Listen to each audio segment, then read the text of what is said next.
Hello there, welcome to my channel. Thank you for dropping by if you are new, and thank you for returning if you are following and supporting my channel. Bless you. I love you all. Today I wanted to do an unboxing. I don't do many unboxings, but a special deck has arrived today. A long time ago I bought a deck at a $2 shop, and it had these cards which I may have close by. Here we go. These cards, and I started working with it, and I wrote on it my own meanings and all this sort of jazz, and then I connected ever so strongly with it that no matter what I bought, it wasn't the same. Everything else was, there were certain cards that were good, but this was not the same. And then recently I saw on Instagram someone doing a little spread with a set of cards, and they said it was the Tarocco Sopraffino, and I said I've got to have that. So I'm opening it up today, and I wanted to share with you the unboxing. But that's just that little funny story. Funny how with my knife you can have a so I set the crystal on there for him for a while to get that connection, even though I got the plastic on them. And I was so surprised when it came in the mail today, because today is the 6th of the 4th. I'm pretty brutal with all this sort of thing. Usually I frantically open tarot decks, and it's the day after Easter Monday here in Australia, and Nile, bless their soul, have delivered. So the box is beautiful, and I was expecting a larger box. I was expecting a box that the cards would be like holding in my hand, like my Rider-Waite, not my Rider-Waite, my Tarot de Marseille Gramont. So that is a plus. I'll leave him there, he's lucky. So it opens up, and you get a very strong, sturdy box, a nice little bookmark card token. They're from Lo Scarabeo. I hope I'm saying that right, please correct me.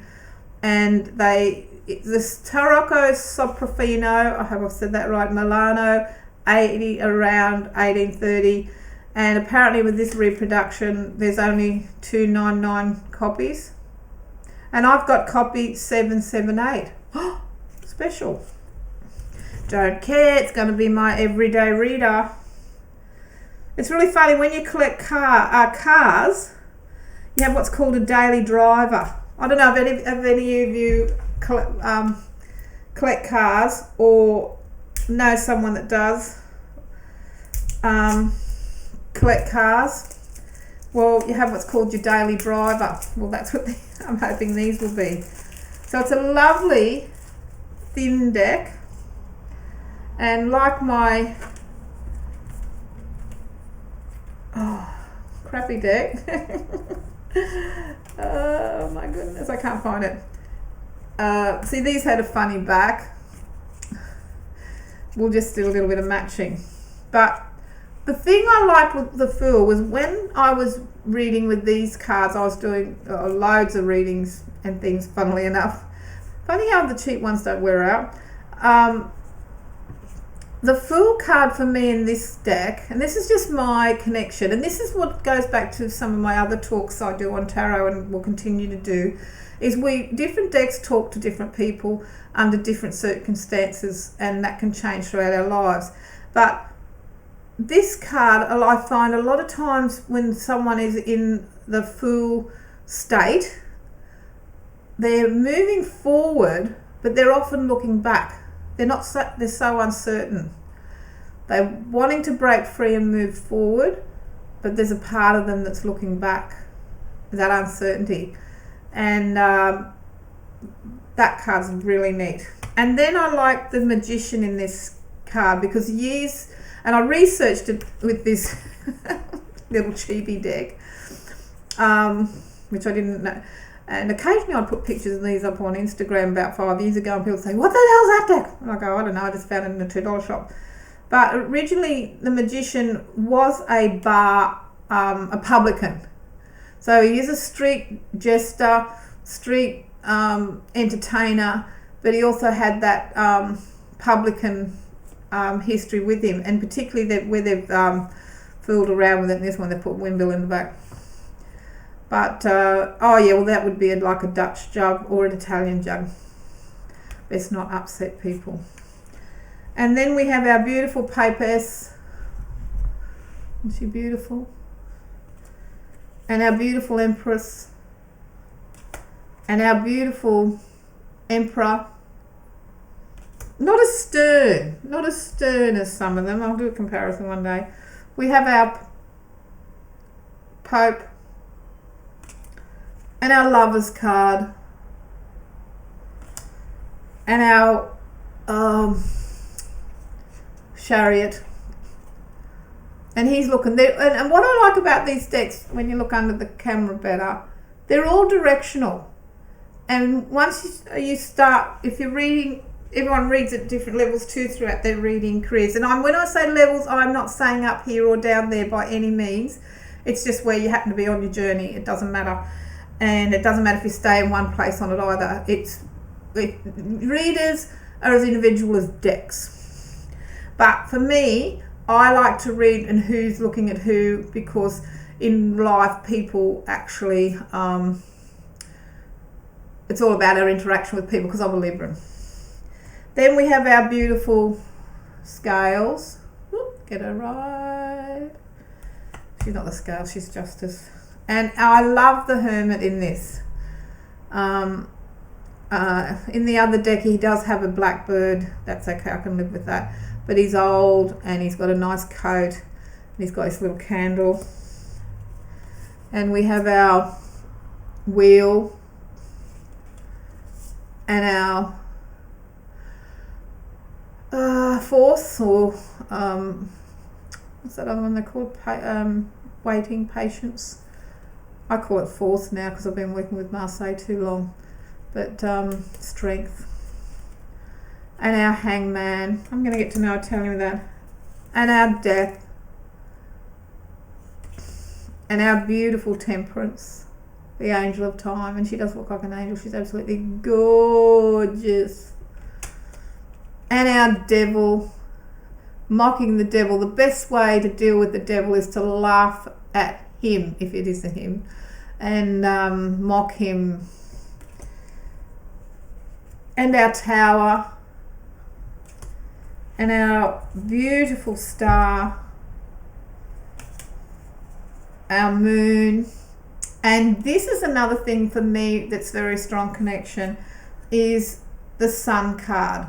This is the most beautiful card in the deck, and in all tarot decks the Sun is a beautiful deck, but for me this is just beautiful. You've got your Wall, you've got your Rays, and you've got your two people that are very connected. Then you have our Judgment card, and you have your World. They're very ornate, being an Italian deck. I'm not into the history of them that much either. I'm not reading them for the history. It's just the imagery talks to me, because for me, I read more imagery than books readings. Doesn't mean I don't know the book meanings. And then you've got the very ornate cups, which I won't bore you with. Oh, these are nice. And the ornate coins.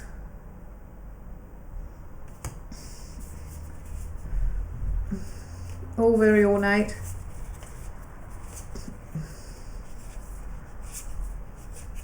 And our lovely wood for wands.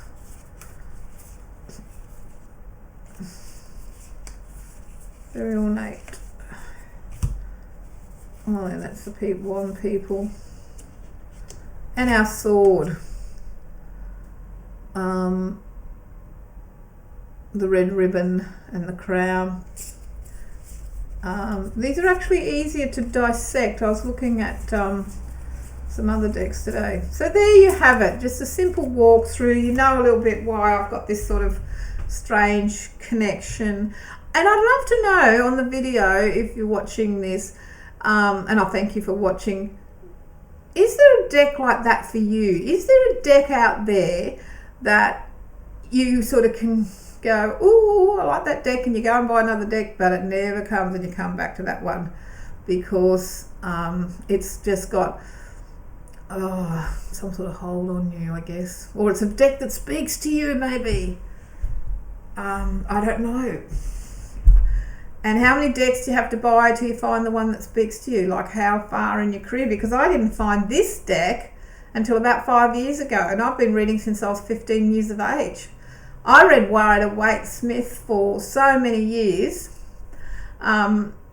because that's what clients wanted, and they still do partly, and that's another story, another video.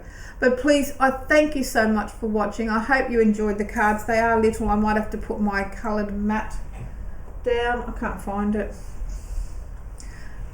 Before I read with them, I've got a nice little red mat to go there, and that will sort of zhuzh them up. But thank you so much for watching. Your energy is important. I'd love for you to tell me what you think in a nice way, I hope. And I look forward to seeing you on the next video. Bye for now.